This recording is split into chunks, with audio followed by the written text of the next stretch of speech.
اس کے بعد بہت پیاری بات کہی جا رہی ہے، بالکل میری طرف متوجہ ہو جائیے. مثل الذین ينفقون اموالهم فی سبیل اللہ کمثل حبۃ انبتت سبع سنابل فی کل سنبلۃ مئۃ حبۃ. جو لوگ اللہ کی راہ میں خرچ کرتے ہیں اس کی مثال سمجھو. اللہ بتا رہا ہے مثال، ایک دانہ زمین میں آپ نے ڈالا، اس سے 7 بالیاں نکلی اور ہر بالی میں 100 دانے ہیں، تو ایک دانے نے کتنے دانے دیے؟ 700.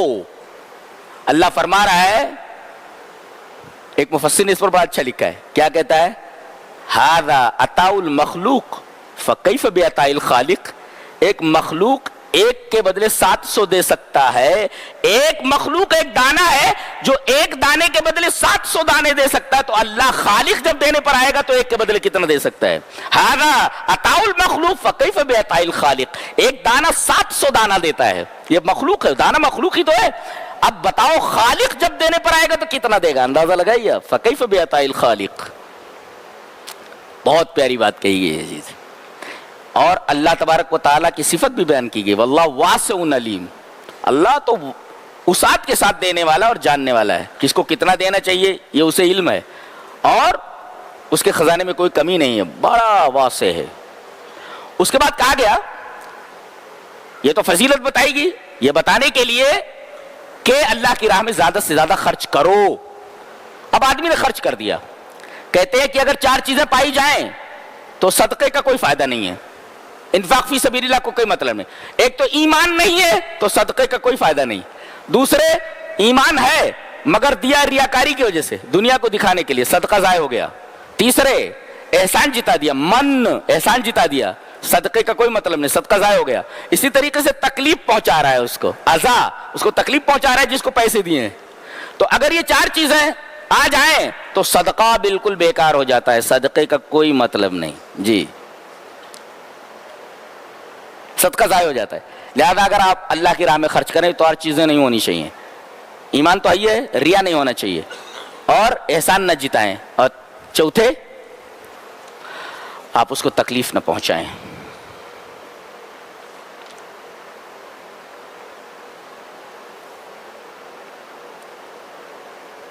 فرمایا گیا، الشیطان یعدکم الفقر ویامرکم بالفحشاء واللہ یعدکم مغفرۃ منہ وفضلا. جب آدمی خرچ کرنے لگتا ہے، دیکھو کتنی فطری بات ہے،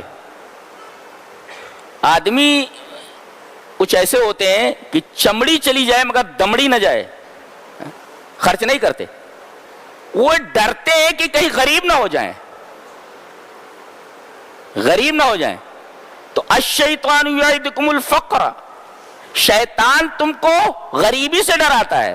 واللہ یعدکم مغفرۃ منہ وفضلا، اللہ یہ کہتا ہے کہ میں تجھے معاف کر دوں گا، اور جو تو خرچ کر رہا ہے نا میں بڑھا چڑھا کر کے تجھے دے دوں گا. بتاؤ سچی بات کس کی؟ شیطان کی کہ اللہ کی؟ اللہ کی بات سچی ہے تو اللہ کی بات مانو نا. اللہ کی راہ میں خرچ کر کے تم کبھی غریب نہیں ہو سکتے. ایک مفسر نے اس پر بڑا خوبصورت تبصرہ کیا ہے، کہتا ہے الصدقۃ تطرد الخوف وتبعد الحزن. اس لیے کہ ایک آیت کے اندر جو آگے آ رہی ہے اس کے اندر یہ بتایا گیا، الذین ينفقون اموالهم فی سبیل اللہ الذین ينفقون اموالهم باللیل والنہار سرا وعلانیۃ فلہم اجرہم عند ربہم ولا خوف علیہم ولا هم یحزنون.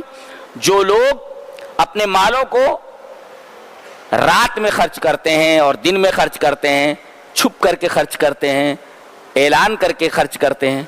اچھا، اعلان کر کے بھی خرچ کر سکتے؟ ہاں، تاکہ دوسرے لوگوں کو ترغیب ہو. بہتر یہ ہے کہ چھپا کر کے صدقہ دے، لیکن اگر ایسا ہو کہ دوسرے لوگوں کو اس سے ترغیب ہوگی تو اعلان کر کے دے کہ میں اللہ کی راہ میں اتنا دیتا ہوں. وہاں افضل یہی ہے کہ اعلان کیا جائے.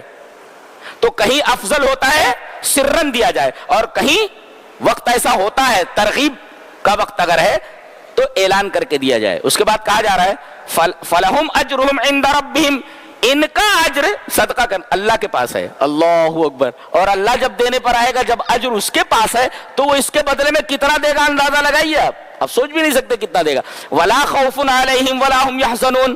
یہ صدقہ دینے کے بعد یہ کیوں کہا گیا صدقے کے ذکر کے بعد ولا خوف علیہم ولا هم یحزنون؟ اس کا مطلب ہے اگر آپ کو کسی سے ڈر ہے، کسی سے ڈر رہے ہیں آپ، اور اگر آپ کو کوئی اندیشہ ہے، کوئی غم ہے، تو صدقہ اللہ کی راہ میں کرو، خوف مٹ جائے گا اور تمہارا غم مٹ جائے گا۔ تو غم اور خوف کو اگر دور کرنا ہے تو صدقہ دو۔ کسی نے بالکل سچ کہا ہے، عالج خوفک والحزنک بالصدقہ، اپنے خوف کا اور اپنے حزن کا علاج کرو صدقے کے ذریعے۔ اگر آپ ڈر رہے ہیں کسی سے تو صدقہ دو، خوف ختم ہو جائے گا۔ اگر آپ کو کوئی تکلیف ہے، کوئی غم ہے تو صدقہ دو، صدقے کے ذریعے وہ غم مٹ جائے گا۔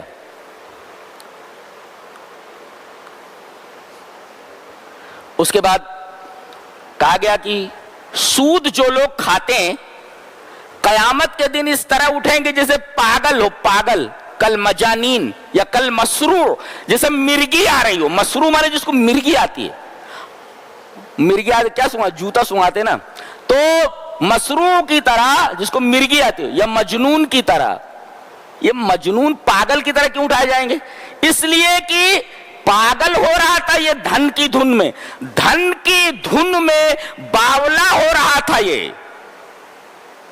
دھن لگی تھی زیادہ سے زیادہ پیسے حاصل کرو، تو دھن کی دھن میں باولا ہو رہا تھا، لہذا مرنے کے بعد جب اٹھایا جائے گا تو جزا من جنس العمل کے طور پر باولا ہی بنا کر کے اٹھایا جائے گا، جب مرگی آ رہی ہو اس کو۔ اس لیے کہ پیسہ لینے میں بالکل مرگی والے مریض کی طرح ٹریٹ کرتا تھا۔ تو دھن کی دھن میں باولا ہو رہا تھا، لہذا جب یہ اٹھایا جائے گا تو ایسے اٹھایا جائے گا جیسے یہ پاگل ہو، باولا ہو۔